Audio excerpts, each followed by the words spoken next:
Ang pagbali nako at child is born sa kitbog, a son is given sa process nito sa mayong 5 years. Ito na, grabe na to. 5 years na. Continuous yun. Everyday ang pagsulay.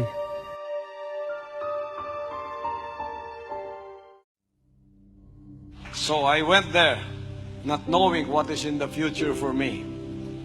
But that is where the Father poured out all of these revelations to me that I am sharing to the whole world today. The A to Z of salvation. Sa UPC na pinag-alisan niya, kumbaga, ano siya doon, well-known, tapos kung saan siya mapunta, talagang, yung bang pinupuri talaga siya.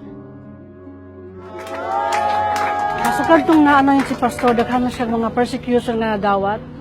Dili na niya makasunod dito sa simbahan sa UPC nga, kung asa gi ano yung si Pastor, kay ilan ang gi atsa na nila, tapos gibutangan nila kanang cross ang ang kanang portahan. So ginabawal na gina mag-adto dito sa UPC nga simbahan. Tapos ang gibuhat na lang ni Pastor mga igsuon nga dito sa sanctuary kung asa ang balay nga gamay ni Pastor sa una, dito nagpadayon ang mga milagro o mga persecution na kahitabo. Heaven was open in front of me in that 1 hectare lot where I was. But there was also the turmoil. There was also the furnace of fire. I ate the bread of affliction, and I drank the water of adversity in that mountain, in this place where I was born, at the foothills of Mount Apo. Samtang ang mga milagro sa amahan kaniadto nagapadayon, grabe po paglutos kay Pastor sa tagagawas ng mga tao. Daghan sila istorya, labi na sa mga nasa mga denominasyon, nalimbungan si Pastor, nakulto. Daghan sila istorya ng mga paglutos yun nila kay Pastor, samtang ang pag-alagad itong panahon na nagapadayon, grabing mga milagro sa amahan. Doon sa 1 hectare lot, hindi kasi siya pwedeng lumabas ng compound, nandoon lang talaga, tapos pumupunta doon, ultimong batang maliit, pinipersecute si Pastor. Wala gyud adlaw nga dili gyud na ginalabay gani kada simba namo ginalabay mig badang bato. Unsa man gyud gusto nimo Apollo? Unsa man gyud among buhaton para ikaw mo balik sa amoa? Ug sa diha nga mga pulong samahan, sige-sige na ang mga pagtudlo ni Pastor adlaw gabi nga kinahanglan ang pulong samahan matupad gyud sa mga kinabuhi.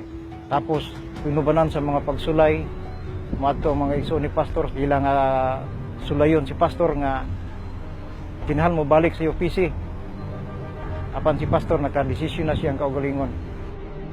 But the son did not go back to them because Pastor Apollo knew when he came down from Kitbog that it was already the Almighty Father who owned him. Isa ka adlaw niya na ningadtong iya mga igsoon nagdala og mga bunal ilang bunalan si Pastor tungod sa ilang kalagot ang mga bulak ginaatiman sa among igsoon si Ate Billy ila kining gipangguba ilang gipang bunalan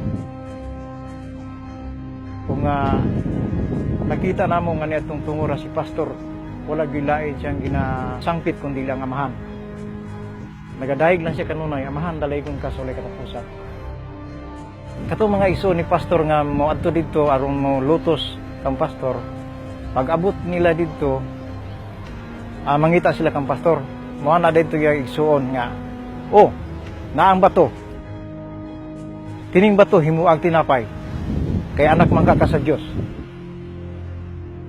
Ngayon si Pastor Satanas ayog tintala ang Ginoo nga imong Dios. Tapos na one time mga igsoon nga ilang gibubuan og ganang gasolina tong katong kahoy tapos ang paligid sa balay kay gusto gid nilang patyo na gid si sir. Nahadlok na pod mi. Natingala gid ni mga igsoon kay nahurot na lamang gid ang kanang palito sa posporo wala man gid masunog tong kahoy nga iyang gi-prepare tapos gibubuan ang gusto niya gasolin. Ang ingon si Pastor sa amo nga tungod na sa milagro sa amahan kay di gid niya ka gusto nga ang gusto sa yawa nga mahitabo sa iya nga patyon siya, di gid pwede. Isa Father. Kutob sa mahimo, tagaan gyud kag pagsulay nga din halos di na nimo makaya tungod sa imong mga nakita nila nga mga kadagkoy sa fishing nga moadto mo hatag og mga pagsulay nga kang pastor.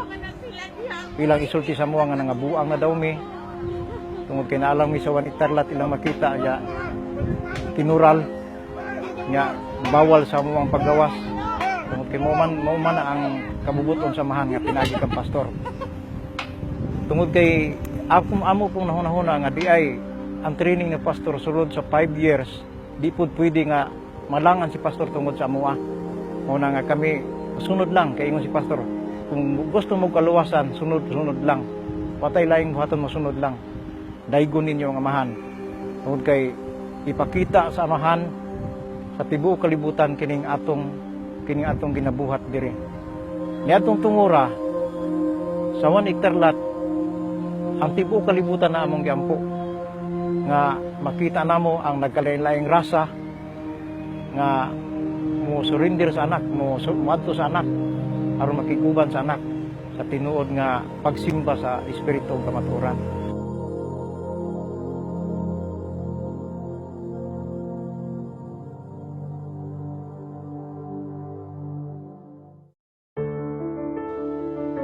That's why every manner of revelation you are receiving from me, they are gold tried in the fire.